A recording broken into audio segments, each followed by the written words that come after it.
ஹரி ஓம். இன்றைய தின பஞ்சாங்கம் பங்குனி மாதம் 12ஆம் நாள் மார்ச் 26 வியாழக்கிழமை, கலியுகாப்தம் 5127ஆம் வருஷம், மங்களகரமான ஸ்ரீ விஸ்வாவசு நாம சம்வத்சரம், உத்தராயணம், சிசிர ருத்து, வளர்பிறை, அஷ்டமி திதி.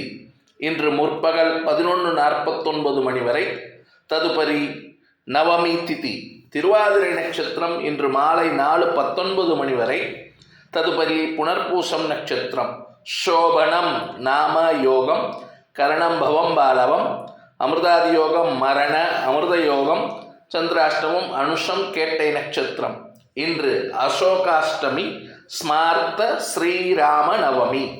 சேலத்தில் சூரிய உதயம் காலை 6:24 மணி, சூரிய அஸ்தமனம் மாலை 6:27 மணி. லோகா சமஸ்தா சுகினோ பவந்து. ஜெய் ஸ்ரீராம், ஜெய் ஹிந்த்.